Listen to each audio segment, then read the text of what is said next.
আসসালামু আলাইকুম। সারাদিন নষ্ট করে টিভির সামনে আমরা এই সান্ত্বনা নেওয়ার জন্য বসেছিলাম যে একটুর জন্য আমরা জিততে পারলাম না। নিউজিল্যান্ড বি সি টিমের সাথে 26 রানের একটুর জন্য আমরা জিততে পারলাম না। আমরা তো ফাইট করেছি, আমরা তো এই ম্যাচটা জেতার দ্বার প্রান্তেই ছিলাম। এই সান্ত্বনা পাওয়ার জন্য সারাদিন টিভির সামনে বসেছিলাম আমরা। একের পর এক ক্যাচ মিস, মিরাজের ভুল সিদ্ধান্ত, রিভিউ নিতে বারবার ভুল করা, সবকিছু মিলে ম্যাচটা আজকে আমরা হারলাম 26 রানে। এই হারটা আমাদের কষ্টটা বাড়িয়ে দিল দ্বিগুণ তিনগুণ, কারণ নিউজিল্যান্ড এটা বি না C number team. Bangladesh team খেলেছে আজকে, বিশাল ভালো খেলেছে, দুর্দান্ত খেলেছে। বিসিবি প্রধান তামিম ইকবাল অবশ্যই হাততালি দিবে যে তারা তো লড়াই করেছে, তারা তো জেতার জন্য চেষ্টা করেছে। লাস্ট যে বিগত দুইটা সিরিজ খেলা হলো সেটার তুলনায় বাংলাদেশ টিমের কি উন্নতি হলো? 50 ওভার ব্যাট করতে পারলো না বাংলাদেশ টিম আবারও সেই পুরনো ফর্মে ফিরে এসেছে। কি দুর্দান্ত পারফরমেন্স করেছে! বাহ! দিনের পর দিন সৌম্য সরকার ডাগ আউটে বসে ঝিমাচ্ছে। পোলার্ড এত সুন্দর ফর্মে থাকা সত্ত্বেও দলে চান্স পাচ্ছে না, আর ওদিক থেকে সবাই একের পর এক চান্স পেতেই আছে। নাজমুল হোসেন শান্ত, যিনি কিনা বিগত পাকিস্তানের সিরিজেও তার বলার মতো তেমন কোনো রান ছিল না, তিনিও এই ম্যাচে মারলেন গোল্ডেন ডাক। সেখানে কিন্তু সৌম্য সরকারকে ভালোভাবে ফিট করা যেত। সৌম্য সরকার কিন্তু একজন অলরাউন্ডার, তার ফাস্ট বোলিংটাও কিন্তু কাজে লাগানো যেত। আজকে না পারলেন ওপেনে তানজিদ হাসান তামিম, না পারলেন নাজমুল হোসেন শান্ত, কিন্তু ওপেনে সাইফ হাসান তিনি এক প্রান্ত আগলে রেখে দারুণ খেলতেছিল এবং সাথে যোগ্য সঙ্গী দিচ্ছিল লিটন কুমার দাস।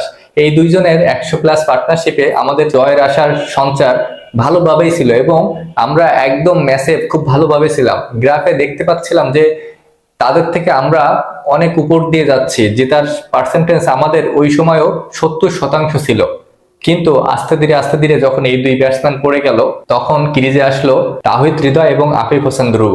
আফিফ হোসেন ধ্রুবর ওই স্লো রান রেট, স্লো খেলা এবং বল থেকে রান যেন আকাশ পাতাল ব্যবধান, সেই ব্যবধানেই আমাদের কিন্তু ম্যাচটা অনেকটাই দূরে সরে যাচ্ছিল এবং রিস্ক নিয়ে খেলতে হচ্ছিল কিছু ওভার পর থেকেই, এবং তাহিদ হৃদয়ের উপর চাপ বাড়তেছিল এবং আফিফ হোসেন ধ্রুবর উপরও একটা সময় চাপ আকাশ সমান চলে আসে। তখন তিনি এক্সট্রা কোনো দরকার ছিল না শটগুলো খেলার, সেই শটগুলো খেলে, র্যাশ শটগুলো খেলে আউট হয়েছেন।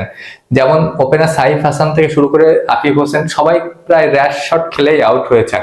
আফিফ হোসেন 49 বলে 27 রান করেছেন, তার স্ট্রাইক রেট 55, কোনো বাউন্ডারি মারতে পারেনি তিনি বলে বাংলাদেশের এখন ফিনিশারের রোলের দায়িত্বে। আমি বলেছিলাম যে আমার ভিডিওতে যে আফিফ হোসেন ফিনিশারের রোলে চলে না, তার উপরে কিন্তু দল যে চাপটা দিয়ে দিয়েছে তিনি কিন্তু সেই চাপটা নিতে পারেনি, এবং তার উপরে আমি বলেছিলাম এই সিরিজে তার ডু অর ডাই, তিনি এই সিরিজটা ভালো করলে তিনি টিকে যাবেন, না করলে তিনি বাদ পড়ে যাবেন।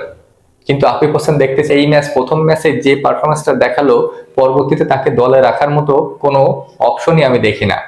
এবং পরের দিকে আমাদের টেলহ্যান্ডাররা অন্য দেশের টেলহ্যান্ডারের মতো না যে 20-50 রান তারা করে দেবে, এমন কিন্তু না। ওদের দলে যেমন ফক্সকোট, তিনি কিন্তু 50 রানের একটা দারুণ ইনিংস খেলেছেন, সেটা খেলে কিন্তু তাদের রানটা এত দূর যায় নিউজিল্যান্ডে, তা না হলে কিন্তু যাওয়ার কোনো সম্ভাবনা ছিল না। কিন্তু আমাদের দলে এমন কোনো ব্যাটসম্যান নেই, এমন কোনো অলরাউন্ডার নেই যে শেষের দিকে এসে 20-50 রানের একটা ক্যামিও খেলবে। আমাদের দলে কিন্তু ব্যাটসম্যানরাই সর্বসেবা, কিন্তু আমাদের দলের ব্যাটসম্যানরা সেই দায়িত্ব নিতে পারলো না। শেষ পর্যন্ত আমরা হারলাম 26 রানে এবং নিউজিল্যান্ডের মতো বি টিমের কাছে আমরা হেরে গেলাম। এই 26 রান আমার কাছে মনে হচ্ছে যেন আকাশ সম রান, এবং এই টিমের সাথে এই যে এতটা খারাপভাবে আমরা হারলাম, এতটা ব্যাটিং বিপর্যয় যে আমাদের হবে, এটা কখনোই ভাবতে পারিনি। আপনার কাছে কি মনে হয়েছে? আমাদের হারের কারণটা কি সেটা অবশ্যই জানাবেন। ভালো লাগলে পাশে থাকবেন। ধন্যবাদ।